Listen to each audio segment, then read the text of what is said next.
PDR, hacer la cátedra del evento, continuar a pesar de los avatares que han sufrido este semestre.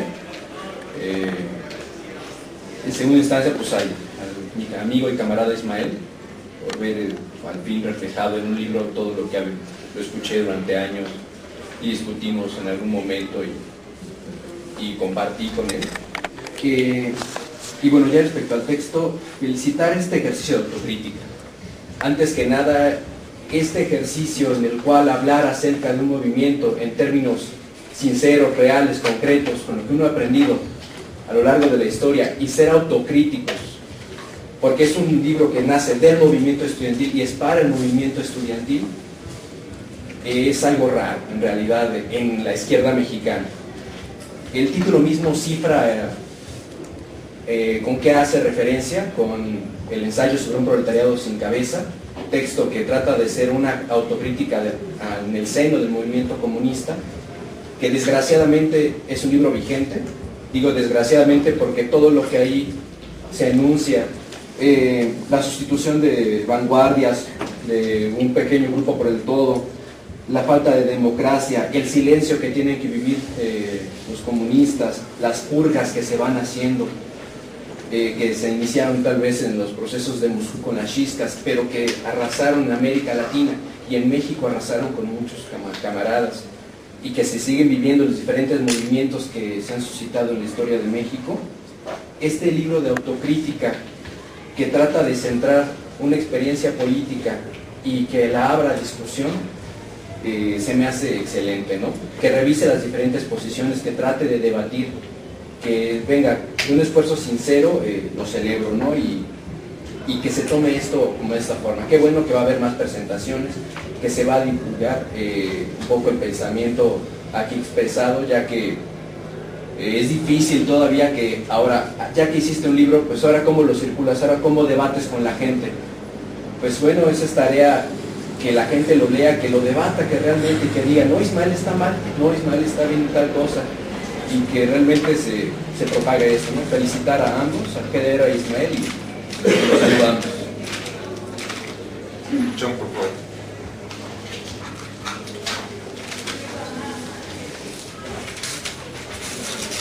Estuve participando en el movimiento.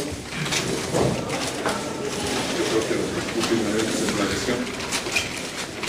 Yo creo que sería bueno que leyeran notas. Y la impresión que me da, después de haberlo escuchado, podría sintetizar diciendo que es un buen resumen de los errores, un mal resumen de la resistencia.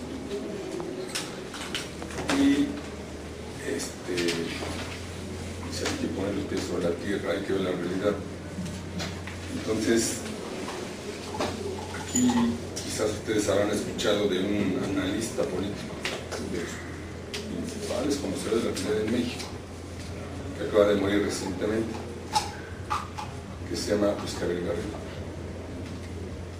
de los pocos intelectuales en este país que estuvo apoyando el movimiento en sus defectos y en sus cualidades. Fue a visitar la cárcel y después, años después, fue candidato a la rectoría. Él escribió un texto diciendo su balance de la huelga. Lo voy a leer. Creo que sería, en mi opinión, él escribió sistemáticamente sobre la huelga.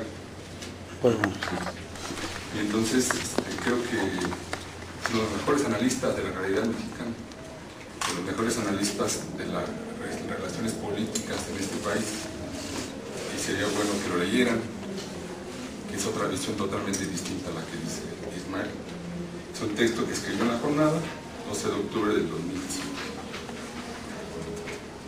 Dice: los 4 rectores neoliberales que ha tenido la máxima casa de estudios en México, Jorge Carpizo, Jorge Sarucán, Francisco Barneras de Castro y Juan Ramón de la Fuente, han buscado todos desmantelar el proyecto histórico de la UNAM, privatizándola y poniéndola al servicio de gran capital, y todos sin excepción han debido enfrentarse a vigorosas respuestas de la comunidad universitaria, impidiéndoles avanzar en esos destinos.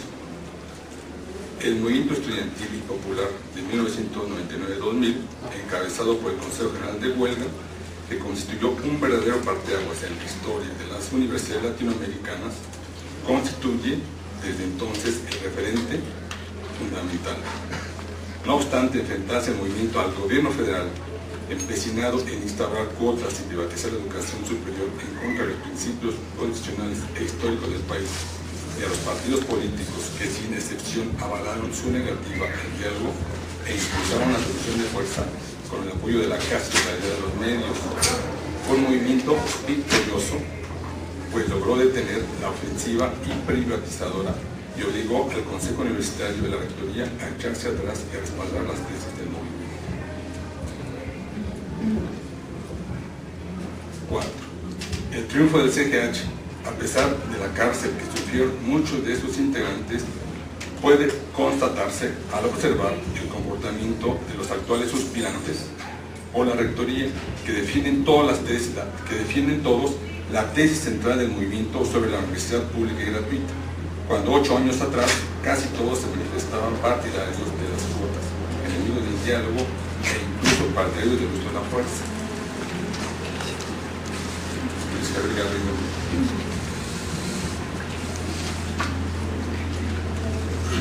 Les voy a leer las declaraciones que en ese momento estaban como candidatos a rectores en 2007 de la derecha. José Antonio de la Peña: no tenemos que tomar como una obligación las propuestas de la OID que estaba planteando la presentación. José Narro, en ese momento fue rector y después se religió. La universidad seguirá siendo irrenunciablemente gratuita. Diego Valadez: la educación pública y gratuita es una responsabilidad absolutamente indeclinable de un Estado social y democrático. Es lo que dicen después de la huelga del CGH. Como dice Garrido, antes de la huelga prácticamente nadie reivindicaba la gratuidad.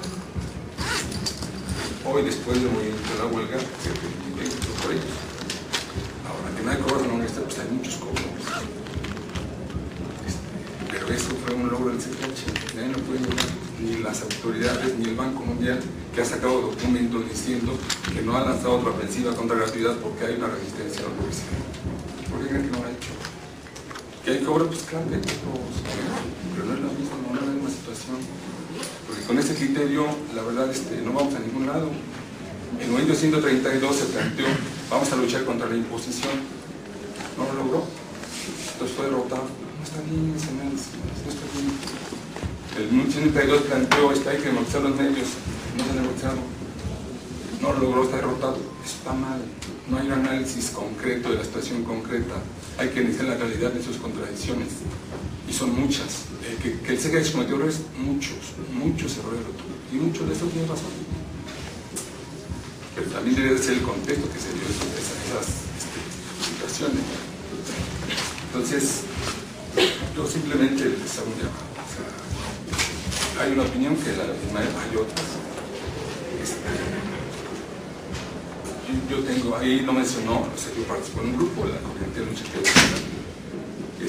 pero yo les hago un llamado, o sea, a que la lean, a que la discuten, que la analizan, las contradicciones. El compañero de ser argentino, o sea, que el movimiento tiene errores, claro que los tiene. El punto es cómo son las contradicciones, cómo son las luchas políticas.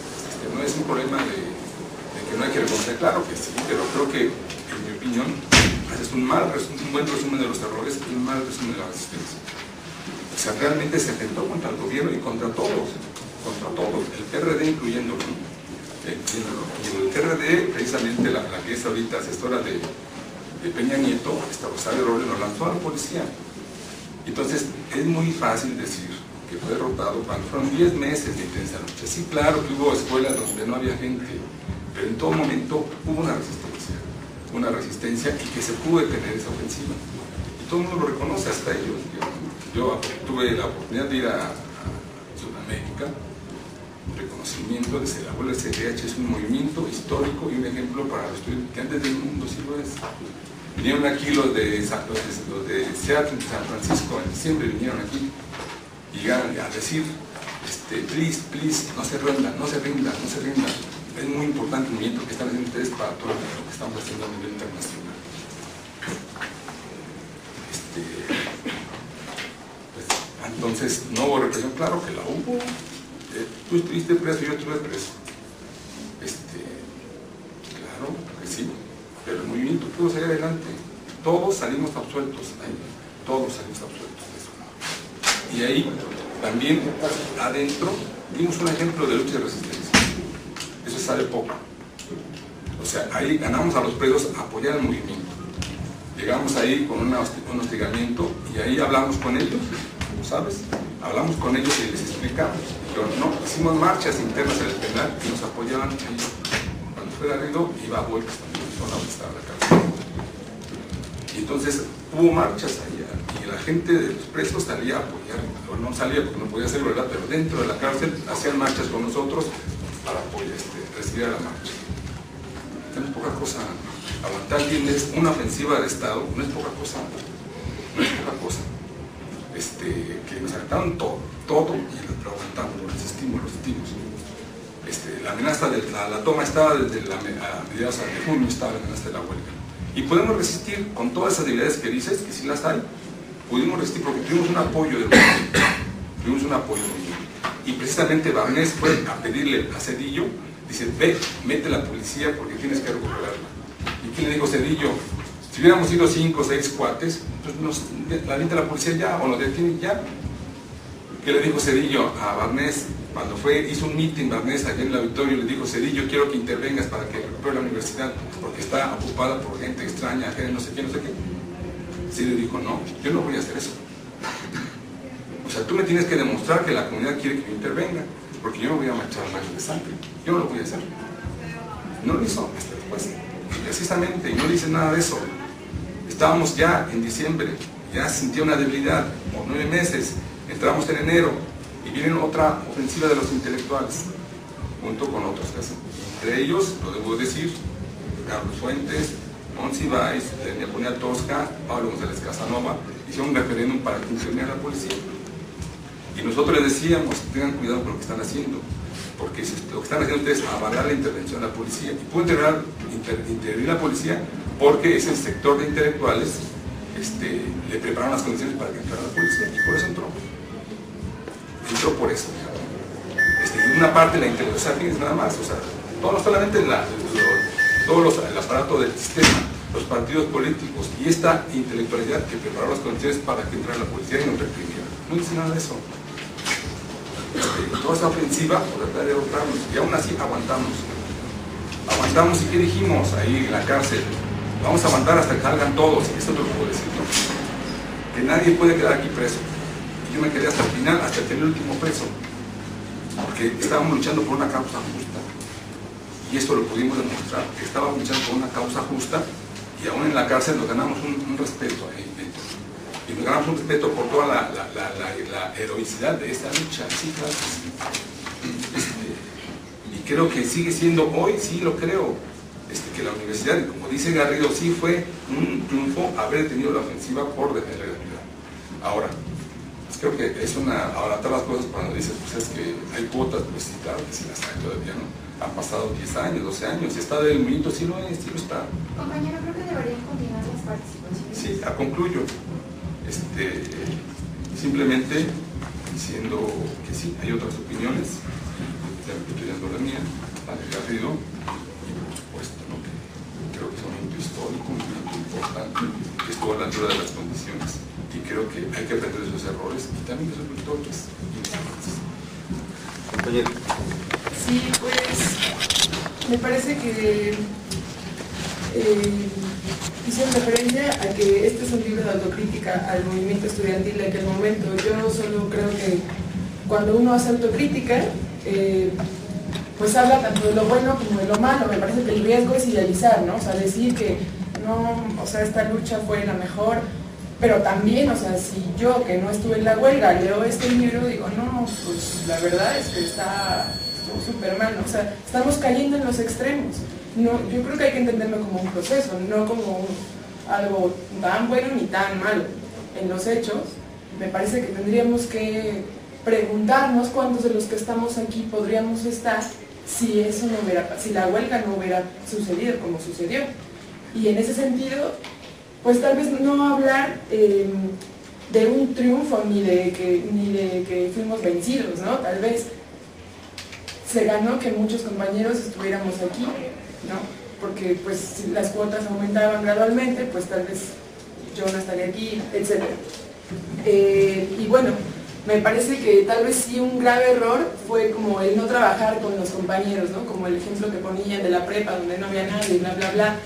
Pero a mí me parece que hubo trabajo con la población, pues no necesariamente estudiantil, porque de otra forma, pues la lucha no hubiera tenido como la legitimidad que tuvo para sostenerse a pesar de la campaña tan fuerte en los medios para decir que eran unos vagos, unos drogados, bueno, drogadictos, tal vez lo fueran, no lo sé, no lo sé, ¿verdad? Yo no estaba, pero sí, o sea, a mí me parece que algo muy rescatable fue el trabajo, no necesariamente estudiantil, porque desgraciadamente se nos complica ser profetas en nuestra propia tierra, ¿no?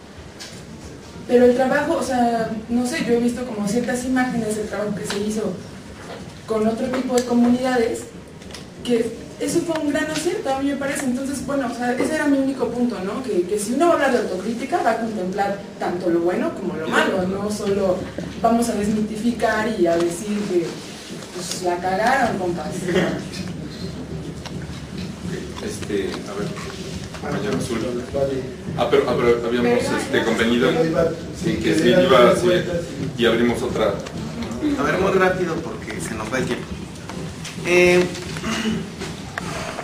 Pues alguien tiene que hacer el trabajo sucio, ¿no?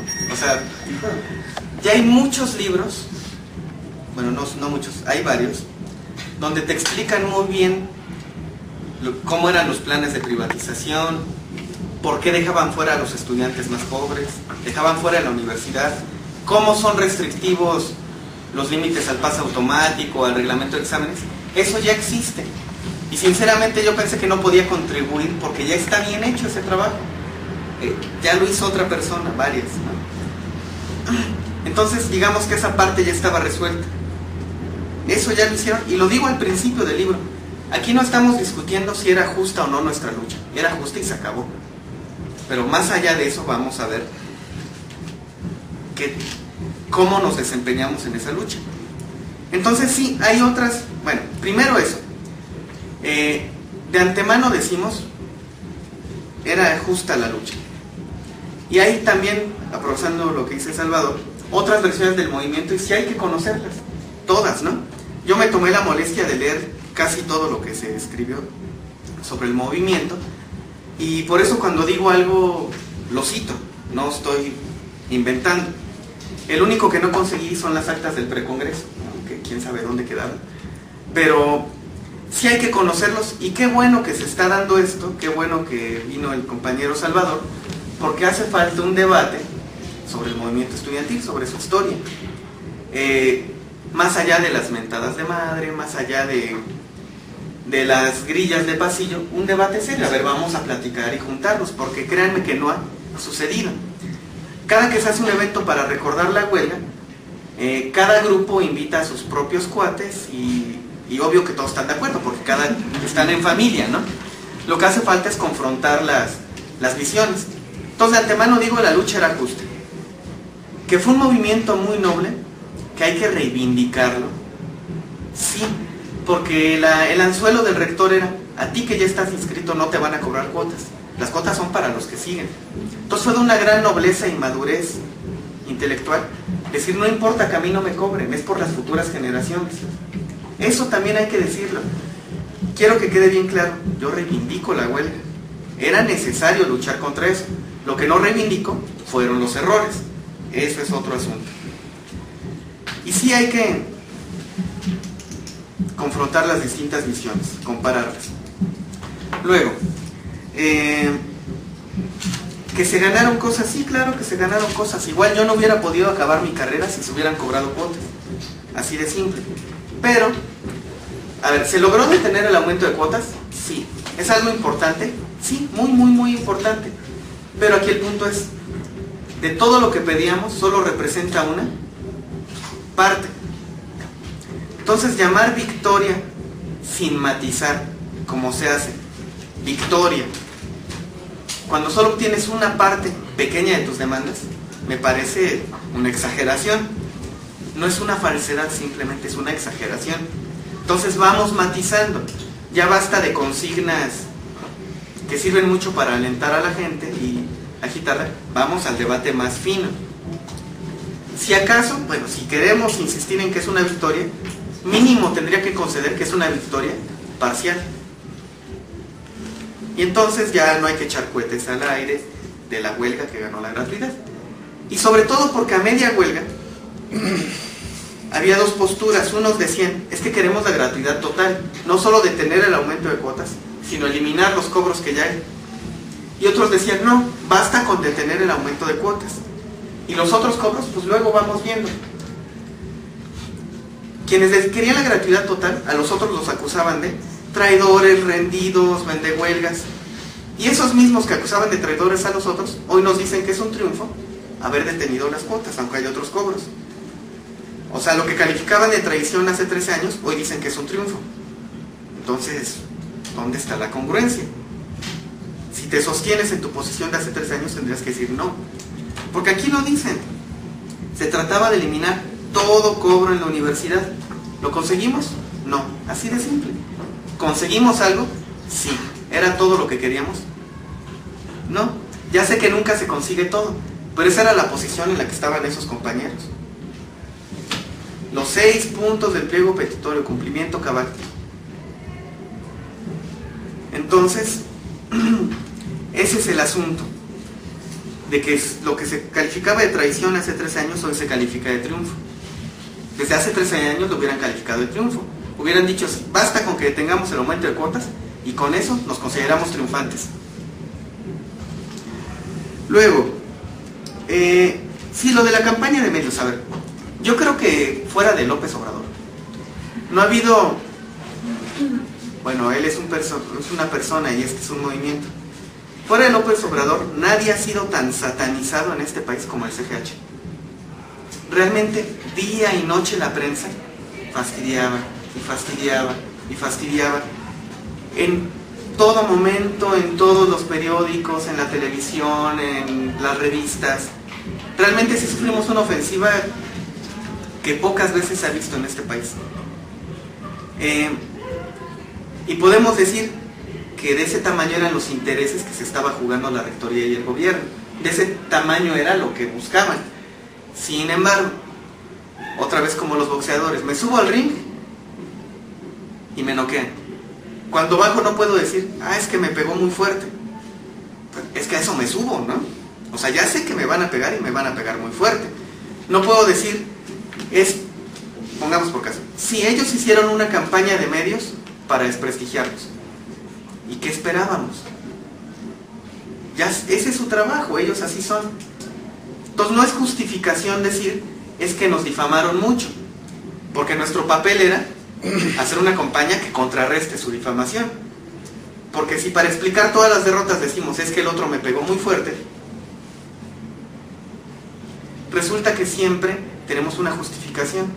Ya sabemos lo que van a hacer ellos, nos van a difamar, nos van a reprimir. Ok, ¿qué hacemos nosotros de este lado para evitarlo? ¿Qué hacemos para darle la vuelta a esa campaña de medios? Eso es lo que hace falta discutir. Nadie niega que nos difamaron. ¿Qué hicimos nosotros para revertir esa difamación?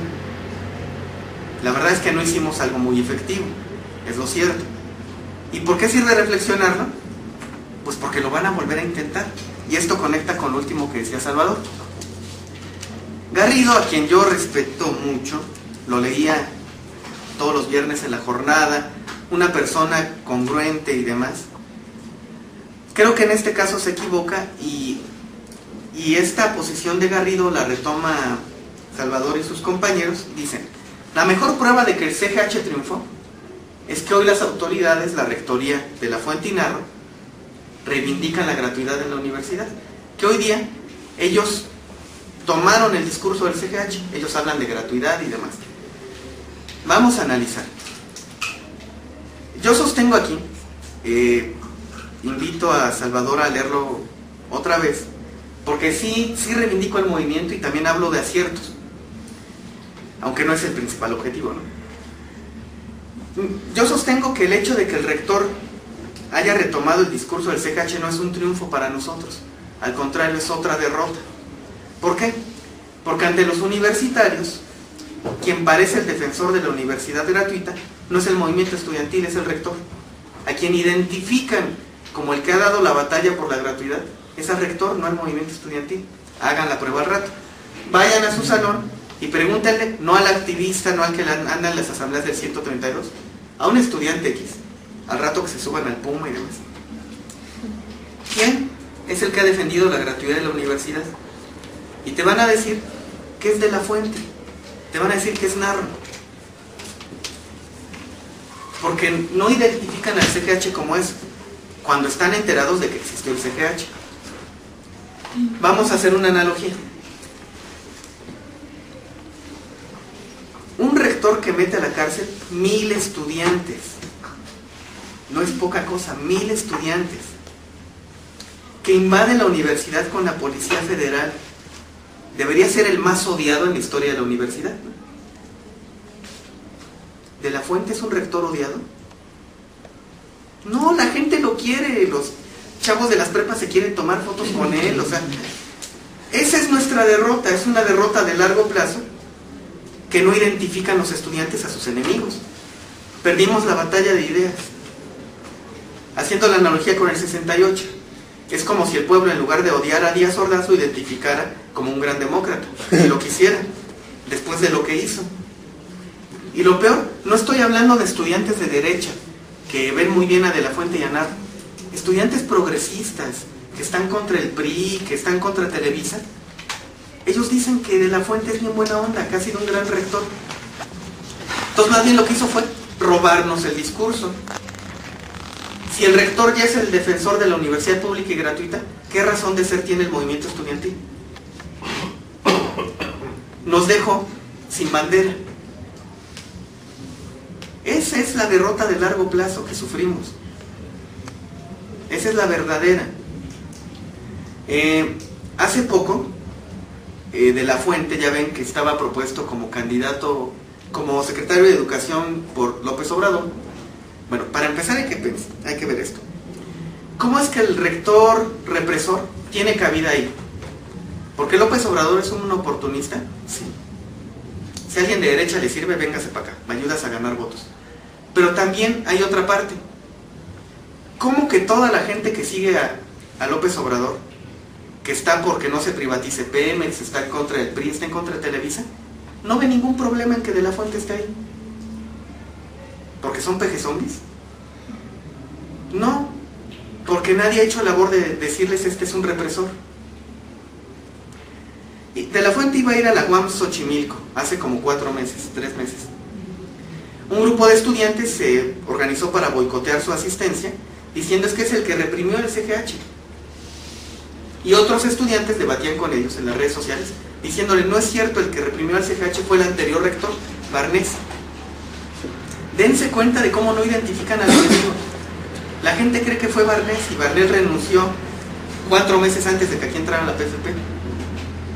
O sea, De la Fuente salió su prestigio intacto y fortalecido. Entonces, según mi opinión, no es un triunfo que la rectoría hable todo el tiempo de gratuidad, es nuestra mayor derrota. Pongo aquí la analogía. Carranza, para quitarle bases al zapatismo, aprueba una ley agraria. Con eso le quita base campesina al zapatismo, lo desgasta y después lo reprime. Asesinan a Zapata y arrasan con la comuna de Morelos. Es como si dijéramos que el zapatismo ganó porque Carranza traía un discurso agrarista. Carranza es el PRI, ¿no? Justo eso es lo que dice el PRI, ¿no? Y bueno, es lo que dice Revueltas, ¿no? Nosotros somos los verdaderos agraristas, no Zapata. Entonces, bueno, de ahí las analogías con el libro de José Revueltas. Según mi opinión, esa es una derrota más y la más grave, porque en un futuro, cuando intentemos levantar el movimiento estudiantil, van a decir, ¿y cuál es la necesidad? Si Narro es bien buena onda, nos defiende de los gobiernos panistas, ¿cuál es? Es crítico de Calderón y su guerra, hizo una propuesta alternativa para detener al narco. Y hay que tomar otra cosa en consideración. Los rectores siempre fueron títeres del presidente en esta universidad. Recibían órdenes directas. Esa situación se rompe cuando llega el PAN, porque resulta que la rectoría es priista y el PAN está en la presidencia. Entonces, la rectoría se zafa del control de la presidencia con De la Fuente y crea su propio feudo, la universidad. Y por eso le juegan al progresista durante esos 13 años, porque tienen que defender su feudo priista, que es la UNAM, frente al gobierno federal panista. ¿Qué va a pasar ahora que regrese el PRI a Los Pinos? ¿Seguirá teniendo necesidad la rectoría de jugarle al progresista y al opositor? O sea, parece que podemos respirar tranquilos. De la Fuente y Narro dicen que la universidad debe ser gratuita. Uf. ¿Podemos estar seguros y tranquilos? Porque ellos están diciendo que debe ser gratuita. No. Más pronto de lo que creemos, pueden lanzar una nueva ofensiva privatizadora. Con la facilidad que tomaron el discurso de la gratuidad, lo pueden abandonar. Y ahora van a tener el respaldo del gobierno federal, porque es de su mismo partido, es el PRI. Entonces, esa es la situación. A Narro no se le ha quitado lo priista, De la Fuente tampoco. Vamos a ver cómo se llevan con Peña Nieto. Y estar preparados, porque pobre movimiento estudiantil, que la mejor garantía de mantener la gratuidad es que el rector dice que debe haber gratuidad y no su propia fuerza como movimiento. Estamos confiados a la buena voluntad del rector, que él dice que también debe ser gratuita. Y del Yo Soy 132, que si fracasó, depende en qué términos hayan planteado.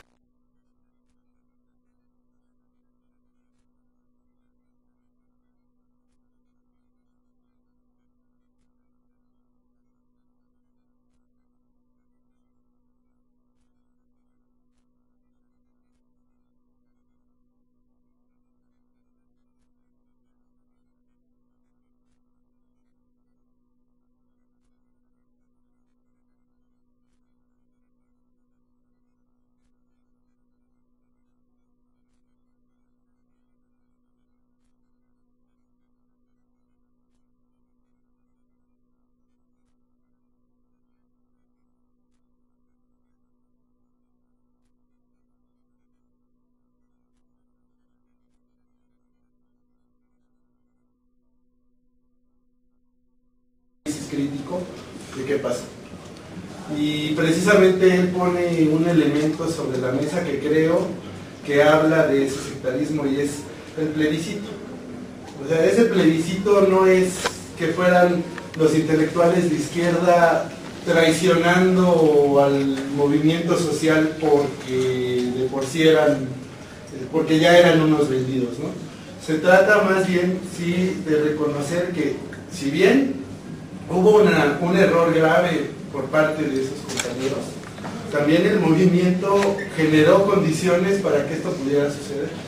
Y eso precisamente era el reflejo del profundo sectarismo en el que estábamos metidos. Entonces, creo que ese tipo de errores no debieran repetirse, que hay una responsabilidad como movimiento y que entonces efectivamente hay que revisar el discurso triunfalista, porque además no es un discurso que surgiera inmediatamente después de que termine el movimiento, sino que es un discurso que se construye años después, ¿no?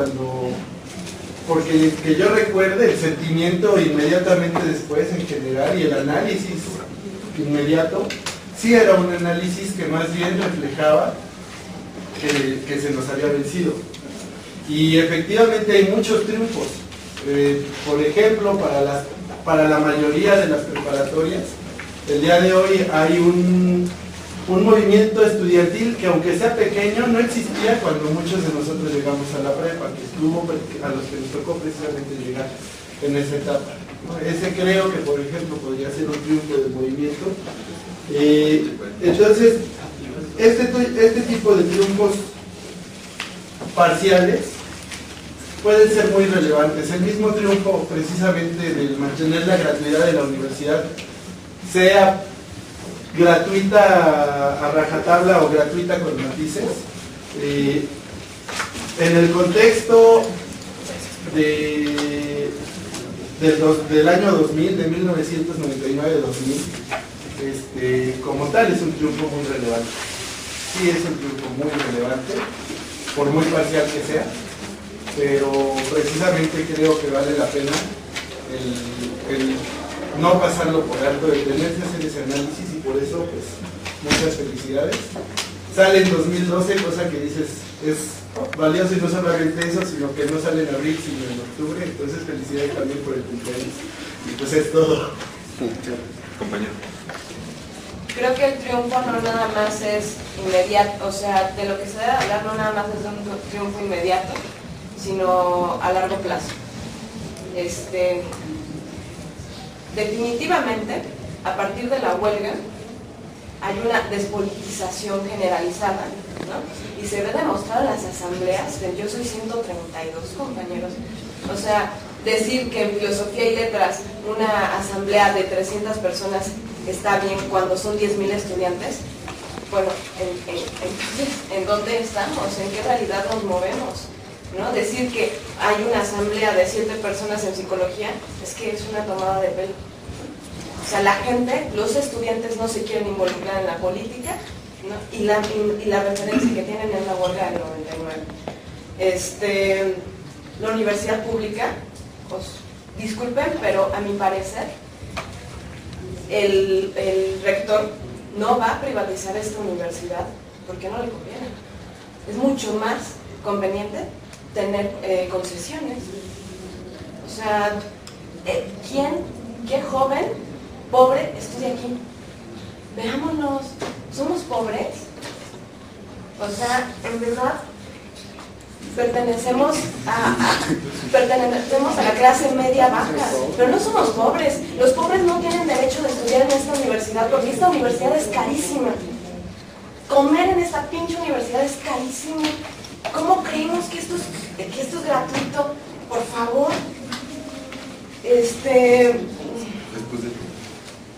¿Qué más? Otra cosa, digo, no es una cuestión de decir que todo lo de la huelga estuvo mal, porque hay cosas buenas que se tienen que reconocer de la huelga y de ciertas participaciones, ¿no? de las personas que ya militaban en grupos estudiantiles en ese momento. Pero hay que ser realistas. No hay que tragarnos de que, ay no, sí compañeros, es que, uy, todo felicidad, por favor, no es cierto. No caigamos en esos errores. Y tan es así que cargamos algo muy importante a partir de esa huelga, la base posmoderna, que aunque no es algo que la gente, ¿no? que los estudiantes sepan, definitivamente lo llevan a cabo. Y no sé, pero de menos en las asambleas del Yo Soy 132, algo con lo que cargamos, que viene de la huelga del 99, es el asambleísmo. Y nunca se llega a nada. Nunca se llega a nada. Todo el tiempo estamos pensando que el otro nos va a hacer, o nos va a deshacer, o nos va a tirar, o cualquier cosa. Pero el punto es el enemigo que tengo al lado. No es el rector, no es la policía, no es el Estado, no. El enemigo es el activista o el militante que está a mi lado. Y es algo que cargamos en este movimiento Yo Soy 132, ¿no? Además, o los de las privadas. Y la legitimidad, si hablamos con estudiantes, ¿no? O si hablamos con alguien fuera de la universidad, si tú hablas de la huelga, definitivamente es algo representa algo negativo. No creo que debemos de verlo como lo ven ellos, lo insisto, pero hay que ser críticos para poder rebasar esas acciones que tienen estancado al movimiento estudiantil. Compañero, por favor. Bueno, a mí me parece principalmente el principal error y el principal fracaso de la huelga no está en la huelga misma, no está en lo que hicieron los compañeros durante la huelga, sino en lo que se hizo después. Y ahí es donde no podemos hablar ni siquiera de triunfos parciales. Realmente el verdadero problema, o bueno, los problemas que en estos momentos nos aquejan como comunidad universitaria salen a raíz de lo que no se hizo después de la huelga. La desconexión entre los grupos políticos y los compañeros de la escuela, que hasta cierto punto ya hay una incompatibilidad total en la cual parece que son dos mundos completamente distintos y que después de la huelga nadie se preocupó por ello y que a estas alturas es una situación incontenible, es algo que a mi parecer es el principal fracaso que tuvieron los compañeros, ya no la huelga, porque ya no era la huelga, sino los compañeros que hicieron esa huelga y que no hicieron algo para poder revertir o al menos darle una continuidad con las siguientes generaciones, y lo vemos principalmente en estos momentos. Prepa 7, por ejemplo, los compañeros acaban de tener los cambios de los salones fijos, cámaras, y no tuvieron la posibilidad, ni siquiera las armas, para poder hacer una resistencia que durara más de una semana. No pudieron pasar de la junta de firmas, no supieron qué hacer, no hay una manera, no hay una educación, no hay una liga entre esos compañeros que defendían sus derechos y estos nuevos compañeros que no tienen un panorama amplio entre de lo que fue la lucha y de lo que pueden hacer luchando. A mí me parece que este es el principal error de los compañeros de la huelga, el no haber hecho una liga con las nuevas generaciones. El compañero Carlos, y creo que vamos a tener que, bueno, y muy brevemente el compañero Ángel Arlet. Sí, nomás compañero, retomar un poquito el contexto latinoamericano, ¿no? En el año 99, si recordamos un poco, nosotros, más allá de la derrota que yo les hice en un principio de los años 70, pensábamos que todo estaba acabado, pero mucho más en la década de los 90. Recordemos la caída del muro de Berlín, la entrega con terrible mansedumbre de Gorbachov de la ex Unión Soviética, y recordemos los regímenes latinoamericanos, Salinas de Gortari, Cedillo en México, Collor de Mello en Brasil, el sátrapa de Carlos Menem en la Argentina. Entonces fue una época de total privatización. Total privatización. En Argentina tenemos la reforma universitaria del año 1918, que fue la que determinó en la presidencia de Hipólito Yrigoyen la autonomía universitaria. Pero resulta que en el año 99, Carlos Menem hizo todo aquello que la peor dictadura militar que hayamos tenido en la Argentina no pudo realizar. Pero lo hizo con una total mansedumbre y además siendo reelegido en 2 ocasiones. En el 99 amenazó con privatizar la universidad. Afortunadamente los rápidos reflejos del movimiento estudiantil lo impidieron, y bueno, estábamos en un contexto de una privatización total. No nos privatizaban a nosotros porque no valemos nada, pero si no también nos privatizaban. Entonces tengamos el contexto de Latinoamérica, que era sórdido y era terriblemente reaccionario, al punto tal que Collor de Mello se impone sobre Lula, posteriormente presidente, en unas elecciones fraudulentas, donde habían prácticamente paralizado el transporte en las regiones más pobres de Brasil, a efectos que la gente no tenga acceso al voto. Entonces yo creo que volvemos a las etapas, ¿no? A lo que hablábamos en un principio. Retomemos no solamente de los clásicos, no solamente de las experiencias de otros países, sino también de las experiencias propias, por etapas, lo que más nos conviene, independientemente de la crítica del compañero en el libro, que para mí es saludable, ¿sí? Pero también tenemos que retomar lo que él dice, ¿no? Hay hechos que nos han beneficiado a todos. El hecho de tener la UNAM, la mayor universidad de América Latina, gratuita, yo lo único que les puedo decir, a pesar de algunas críticas que Ismael hace en su libro, no es poco, no es poco. Y en el contexto de clases sociales, yo estudié en la Escuela Nacional de Antropología e Historia, en la ENA, le diría a la compañera que sí, que hay muchos compañeros pobres, entendiendo por pobre aquel que no tiene para la canasta básica o que no tiene para los viáticos, ¿no? Obviamente somos una inmensa mayoría clase mediera, pero creo que los compañeros pobres también están incorporados a la UNAM. Así como en la UBA hay muchos compañeros que no tienen, de escasos recursos, a los cuales se han sumado. Y para mí es un orgullo que se sumen no solamente compañeros argentinos a la UBA, porque hoy quien vaya a la Universidad de Buenos Aires no tiene ningún impedimento por ser mexicano, por ser colombiano, por ser hondureño, que están estudiando ahí. Para mí ese es un orgullo de este gobierno, de los Kirchner, a los cuales muchos tildan de un gobierno reaccionario, de un gobierno antipopular, porque no es socialista. Nunca fueron con la bandera del Che Guevara ellos, pero sí fueron con una lectura apropiada de la realidad del país en el 2003, que era un país que estaba incinerado, que estaba en default, que era un país al cual nadie le daba crédito. Hoy es un país que está creciendo al 8.9%. Entonces volvemos a las etapas. No porque sea un gobierno social, no sea un gobierno socialista, no lo vamos a dejar apoyar. Prueba de ello es el 54% con el que arrasó en las últimas elecciones. Y no es poco que el señor Peña Nieto haya ido a la Universidad Iberoamericana, cuna de la reacción de la oligarquía en épocas pasadas, y haya salido, surgido de ahí un movimiento que ni siquiera le haya permitido expresar 2 párrafos. Entonces, me parece que tenemos muchas cosas que reivindicar y otra vez evitar los maniqueísmos, ¿no? Las teorías extremas. Gracias, Carlos. Compañeros, extiéndanse en su minutote que les va a tocar a cada uno, porque ya no hay tiempo. Ángel, Arlene, Cari. Bueno, pues 58, 57. Porque va cambiando y me gusta más eso. Bueno, pues yo más bien creo que, digamos que a partir de una pregunta, ¿no? ¿Qué hacer ahora? Porque sí creo que el libro trata de desmitificar, porque parece, y a lo largo de las intervenciones ha parecido más bien que toda la huelga tiene términos así como maniqueístas, ¿no? O sea, somos buenos o somos malos, ¿no? Pero eso, independientemente, tenía que quedar ya atrás, pues, ¿no? Ya pelearnos por eso me parece que es tonto, ¿no? Me parece que a lo que invita el libro, no lo conozco completamente, pero lo que he platicado con Miguel, lo que he platicado con Ismael, es precisamente hacer esto que decía Ismael, hacer una reflexión y hacer un análisis y un debate, ya con los grupos, pero un debate real, pues, no un debate con términos maniqueístas, es decir, si tú no has leído esto, entonces no eres esto, ¿no? Como, bueno, voy a hacer una anécdota ahora que tomaron el cubo aquí contigo, no sé quién se lo tomaron. Le decía a alguien, me parece que le decía a Lorena, ¿y tú sabes qué pasó con los sombreros de 1900 no sé qué?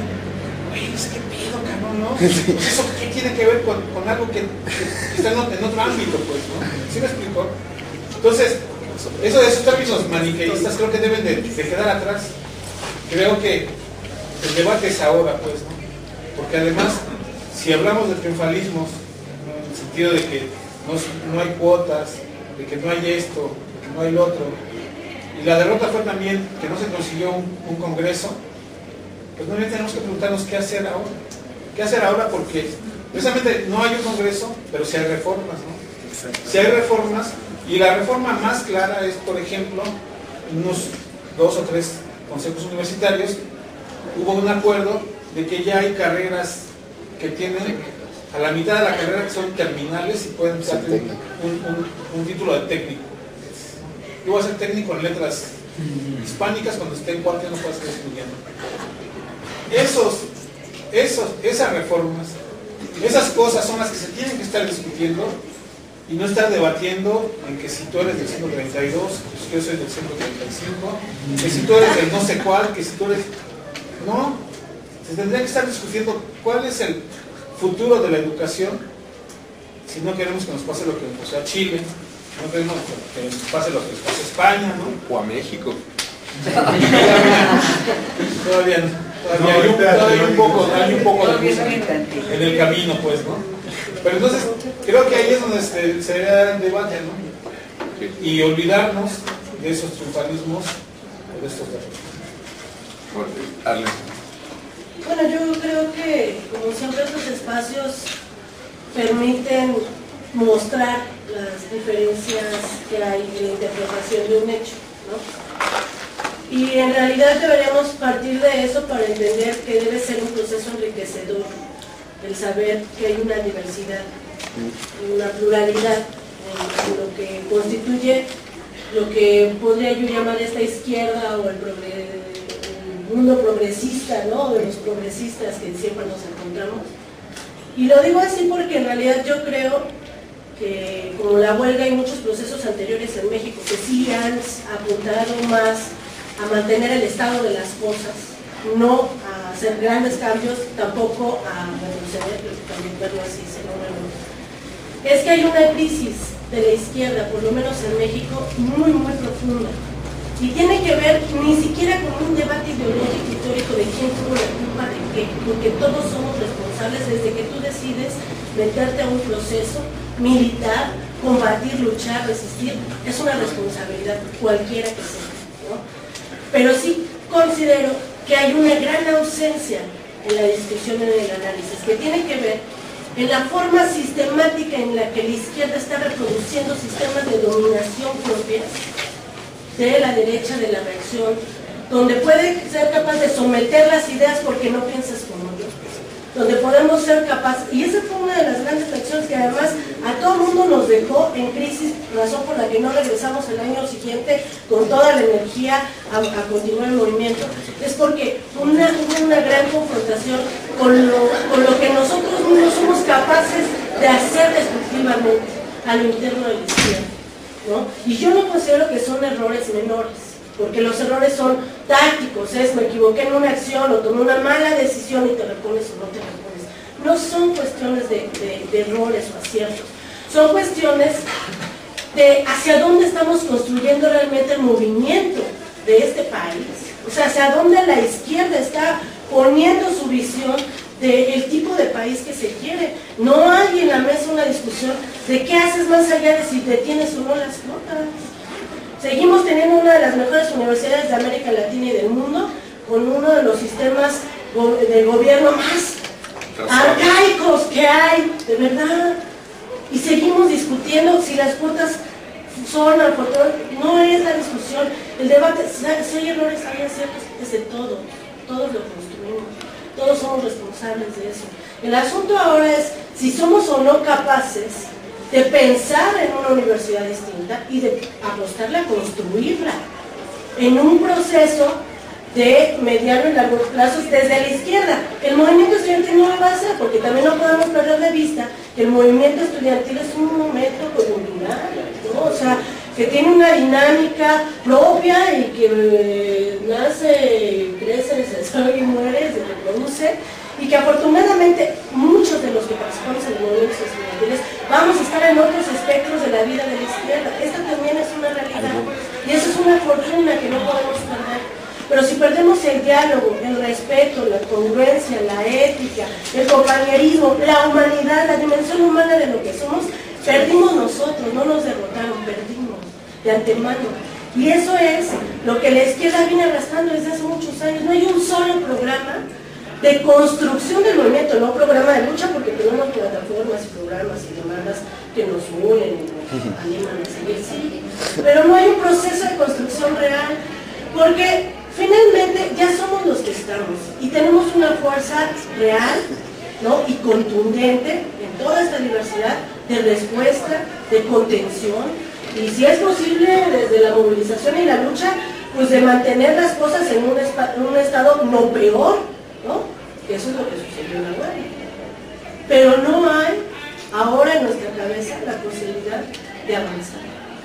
Y eso es lo que estamos perdiendo el terreno político. No voy a poder y eso no solo es peligroso, porque estamos perdiendo de vista para qué existimos y para qué somos, sino se vuelve nuestra contra, porque las reformas, hasta de manera coyuntural, las hemos venido perdiendo.